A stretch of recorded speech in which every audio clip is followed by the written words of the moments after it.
Bom dia, igreja. Hoje, dia 31 de março de 2020, nosso 10º dia na quarentena espiritual, nosso tempo, então, de devoção a Deus, leitura bíblica, oração, louvor. Nós vamos dar início mais uma vez. Eliette vai estar orando para nós, preparando o nosso coração diante de Deus. Senhor, nós te louvamos e te agradecemos por mais esse dia na tua presença. Agradecemos pelo privilégio de falar com o Senhor e de ouvir a tua voz. Usa o teu servo, usa a tua palavra, Deus, e traga que venha de acordo com o que nós precisamos, ó Deus, com os nossos corações, ó Deus. Fala com cada um de nós, nos abençoe nesse dia, em nome de Jesus. Amém. Amém. Abra sua Bíblia, então, no livro do profeta Abacuque. Nós vamos dar continuidade às nossas devocionais no livro desse profeta. Nós já estamos tratando dele há alguns dias. Primeiro vimos o sinal que foi dado por Deus, suscitando, levantando um povo, os caldeus ou os babilônios, para ir contra Judá, para conscientizar esse povo naquela época da necessidade de reparação, de correção, isso em santificação. Um povo que estava muito orgulhoso, prepotente, arrogante, se achava poderoso demais perante as outras nações e de certa forma até independente de Deus, praticando idolatria, não confiando exclusivamente no Senhor. Nós vimos também que Abacuque então se coloca, sabendo disso, se coloca diante de Deus em oração, clamando por misericórdia, e enquanto ele aguardava a resposta de Deus à sua oração, ele começa a tomar algumas atitudes, algumas ações que nós vimos no capítulo 2, versículo 1. Se colocar na torre de vigia, que é estar em oração e constante alerta, colocar ou firmar seus pés sobre a fortaleza, e nós sabemos que devemos estar com os pés firmados na rocha, que é Cristo, e vigiar. Está tudo no capítulo 2, versículo 1, que é esperar em silêncio, aceitando a vontade de Deus para as nossas vidas. Ontem nós vimos o início da resposta de Deus, no capítulo 2, versículos 2 a 5, ficamos exclusivamente com o versículo 2, onde nós estudamos sobre a oportunidade que aquele povo estava tendo para se preparar diante desse sinal que avisava, de certa forma, o juízo de Deus sobre o seu povo, preparando, educando. Então eles deviam registrar isso, essa profecia. Além disso, mais que registrar, gravar em tábuas, para que permanecesse para sempre essa ideia, essa observância, e de uma mensagem muito clara, que todos pudessem entender, ver, mesmo quem estivesse passando despretensiosamente. E nós comentamos sobre a oportunidade que Deus tem nos dado nos nossos dias, para que ninguém seja pego de surpresa, diante de um sinal. Nos lembramos e falamos como exemplo o rei Ezequias, aquele que ganhou nos dias de Isaías 15 anos a mais para pôr em ordem a sua casa, e mesmo assim não agiu corretamente. Quanto tempo Deus tem nos dado? E encerramos ontem dizendo: vai passar essa epidemia, e será que dessa vez nós vamos valorizar, dar crédito aos sinais, ao princípio dos sinais que Deus tem apresentado para nós? Hoje, dando continuidade, nós vamos olhar mais especificamente para o versículo 3 do capítulo 2, que é a continuidade da resposta de Deus. E aqui eu quero que os irmãos, enquanto a Letícia vai ler para nós o versículo 3, preste atenção, porque esse versículo ele enfatiza bastante o cumprimento dentro de um tempo já pré-determinado por Deus. Pense nisso enquanto a Lelê lê para nós aí Abacuque 2, versículo 3. Porque a visão ainda está para cumprir-se no tempo determinado, mas se apressa para o fim e não falhará. Se tardar, espera-o, porque certamente virá, não tardará. Isso, versículo 3. Veja, olhe para a sua Bíblia no versículo 3 e veja comigo expressões bem claras, né, relacionadas a tempo e de forma repetidas para enfatizar e acenar essa questão do tempo de Deus. Diz lá, porque a visão está para cumprir-se, né? A invasão estava chegando e eles deveriam se preparar. No tempo, primeira expressão é no tempo determinado, ou seja, já está ordenado isso, é certo, não há volta. Aquele povo iria passar por aquilo, nós iríamos passar por isso que estamos passando hoje. Continuando o versículo, não se apressa para o fim. Fim é uma determinação de tempo também. Mesmo que diga que não vai demorar muito, porque se apressa para o fim, mas o fim é uma expressão de tempo. Não falhará. Esse propósito de Deus vai ser cumprido. Se tardar, olha a questão do tempo aí de novo. Se tardar, né, se vocês que não conhecem os tempos de Deus achar que a visão era falsa, porque está tardando muito para chegar esse exército aí, espera-o, preparem-se, porque certamente virá, não tardará. Olha o tardará de novo aí. Então, tempo determinado, está no início do versículo 3, fim é outra expressão de tempo, e tardar por duas vezes mostra que Deus está querendo mostrar definitivamente a questão do tempo. E quando nós pensamos em tempo de Deus, nós não podemos olhar na nossa ótica cronológica, né? Até porque Deus é eterno, não há dias, meses e anos a não ser aqui determinados e regidos na terra. Então nós precisamos pensar não no cronos, né, no nosso tempo, mas no kairos, que é o tempo de Deus. E quando nós pensamos então em tempo de Deus, nós precisamos pensar e refletir sobre os propósitos que Deus vai cumprir aqui no nosso tempo. Tempo de Deus são propósitos que Ele tem de cumprimento daquilo que Ele deseja para nós, para a sua glória, em nós, para a sua glória, né? Então, esses tempos, ou quando Eclesiastes 3 diz lá que há tempo para tudo, na verdade são épocas ou momentos de tratamento de Deus para com o seu povo, até o último momento, que seria o último tempo, a vinda do Senhor Jesus para o dia do juízo. Enquanto não vem o fim, de tempos em tempos, ou de momentos em momentos, já que para Deus não há cronologia, né? Mas de momentos em momentos nós somos ou seremos tratados, preparados, santificados. Então nós seremos convidados de momentos em momentos, dentro dos propósitos de Deus, a refletir, a mudar, a desenvolver a fé que nos foi dada, até que venha o grande dia, porque nós estamos sendo preparados para esse dia. Veja que interessante, o Salmo 137 é um dos salmos já do cativeiro, que mostra que aquele povo que não se preparou, né, não se colocou na torre de vigia, não firmou os pés sobre a fortaleza, não vigiou, acabou então indo para o cativeiro. Mas lá no cativeiro, esse povo passou a refletir, foi o tratamento de Deus. Onde esse povo começou então, como diz o Salmo 137, a valorizar o culto, a dar importância devida ao louvor, ao nome de Deus. E lá no Salmo 137, nós vemos isso muito claramente. Eles declarando o amor deles, a fé deles pelo seu Deus. Mas precisou ir para o cativeiro. Precisou entrar no tempo, no momento de Deus, para uma restauração, para uma correção, para uma reparação, para que houvesse santificação. Às margens dos rios da Babilônia, nós nos assentávamos e chorávamos. Olha a reflexão. Já estão no cativeiro e agora estão chorando.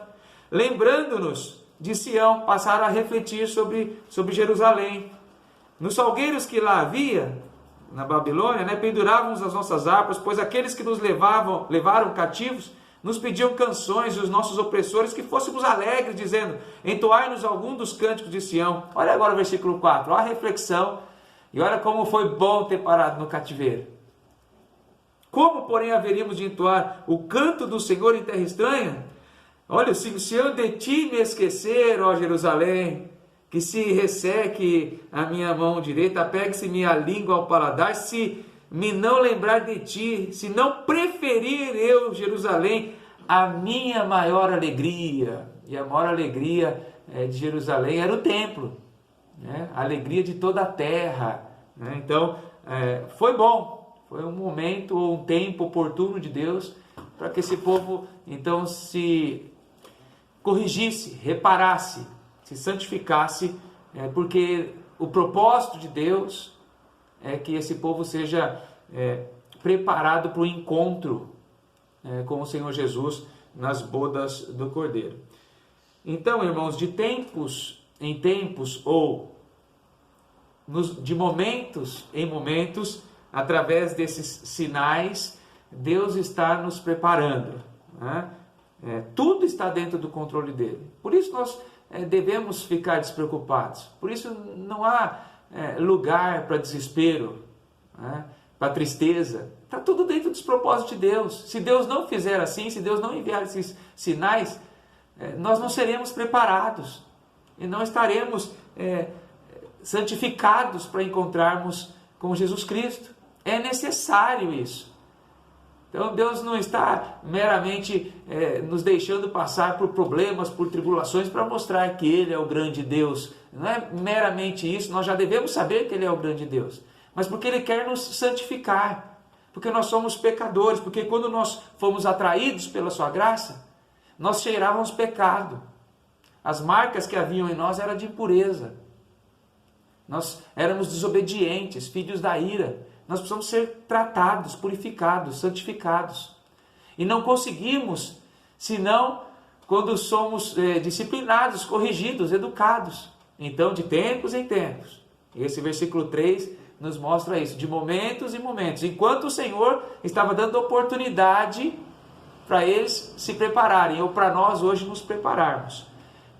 Deus quer cuidar de nós para o grande dia do nosso Senhor Jesus Cristo. Eu quero finalizar lembrando daquela passagem que Paulo fala aos Efésios, capítulo 5, que ela é muito usada em encontros, né, ou palavras ministradas a casais, e tem o seu sentido, o seu valor, é bom que isso seja feito mesmo, mas a analogia feita, especialmente comparando o marido, é com Jesus e sua igreja.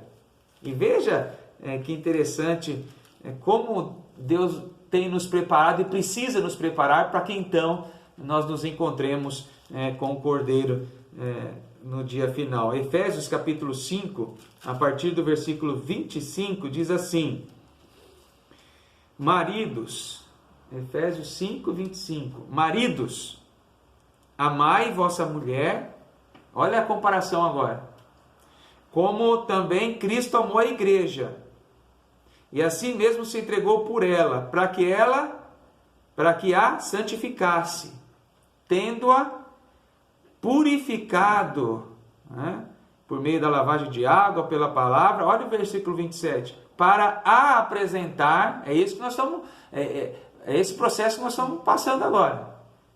Deus tem que nos apresentar a si mesmo, igreja gloriosa, sem mácula, nem ruga, nem coisa semelhante, porém santa e sem defeito. Então, não vamos ficar tão preocupados assim. Pelo contrário, vamos nos alegrar sabendo que estamos no processo de santificação. É necessário que venham os sinais. É necessário que seja assim. Porque senão a nossa tendência é de nos afastarmos de Deus, de não valorizarmos o culto. Olha a importância que nós estamos dando nesses dias de irmos à igreja. Tenho conversado pelo celular, por telefone com algumas pessoas, a saudade, como no Salmo 137, a saudade de estar no templo. Veja como é necessário isso. A saudade da comunhão, de estarmos junto com os irmãos, rindo, conversando e também louvando a Deus. Então tudo isso faz parte de um tratamento de Deus. Então, nós estamos estudando as respostas de Deus à oração de Abacuque. Enquanto ele estava na torre de vigia, enquanto ele estava com os pés firmados, enquanto ele vigiava, Deus diz para ele então, prepare-se. Como? Escreve a profecia, grava, porque ela é bem clara. E mais, prepara, porque eu estou dando tempo, é isso que nós vimos hoje. Prepara porque eu estou dando tempo, um tempo oportuno, de vocês se corrigirem, de vocês se prepararem, de vocês se santificarem, para que vocês então estejam no grupo que vai ser apresentado santo, glorioso, sem máculas, nem ruga, nem coisa semelhante, porém santo e sem defeito perante o noivo, Jesus Cristo. Se você é igreja, esse é o tempo oportuno de Deus. É o momento, mais um momento de preparação. E eu queria cantar hoje um cântico que fala sobre esse tempo. Se tem tempo de nós sermos disciplinados, corrigidos, educados, há tempo de sobra e todo dia é tempo de nós louvarmos a Deus. Esse tempo é diário. Esse é um cântico antigo, mas fala muito comigo, ao meu coração, o tempo que nós temos de dar glórias e louvores a Deus.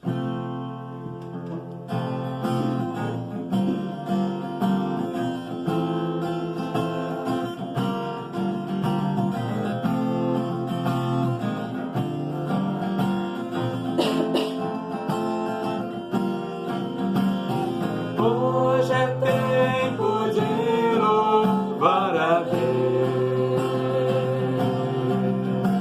Em nós agora habita seu Espírito. Então é só cantar e a Cristo exaltar, e sua glória encherá esse lugar. Vem louvar,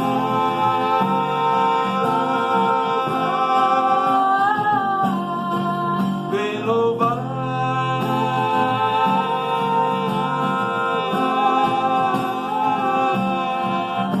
no meio dos louvores Deus habita, e ao seu prazer cumprir o que nos diz. Então é só cantar e a Cristo exaltar, e sua glória encherá este lugar. Vem louvar,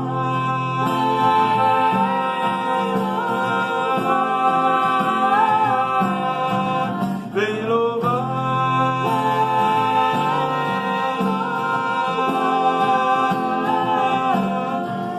vem louvar.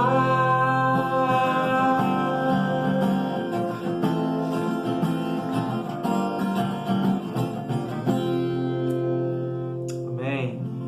Vamos continuar louvando a Deus, nos alegrando ainda nesses dias, sabendo que é o processo de santificação, estamos passando por ele. Louvado seja Deus, porque sem ele nós não nos encontraremos com o Senhor Jesus. O processo de santificação é prova de que a graça foi derramada sobre nós. E amanhã nós vamos ver essa graça derramada sobre nós, na expressão contida no versículo 4 de Abacuque 2. Pai, nos abençoe e nos dá o entendimento necessário para compreendermos que tudo está debaixo do teu querer, para a tua glória, até porque o Senhor precisa e deseja santificar a tua igreja por encontro com o teu Filho Jesus. Então é necessário, ó Deus, nós precisamos saber disso, que aconteçam esses sinais, ou que venham sobre nós esses sinais. Porque pecadores e caídos como somos, nossa tendência é nos afastar do Senhor. Então o Senhor tem que nos chamar novamente, nos atrair para perto de Ti, ó Deus. Então, que não vejamos isso como um problema, mesmo sabendo que virão tribulações ainda. Crises, quem sabe. Muitos têm falado sobre as questões econômicas, mas ainda assim nós estamos confiados no nosso Senhor, no nosso Deus, aquele que é o Criador e que determina os tempos que já estão estabelecidos e assim se cumprirão, conforme lemos hoje, não se tardará, mas nem falhará, mas se confirmará. Então faça a tua obra, ó Deus. Nós nos humilhamos na tua presença, porque estamos firmados na rocha que é Cristo, por quem nós oramos. Amém. Amém.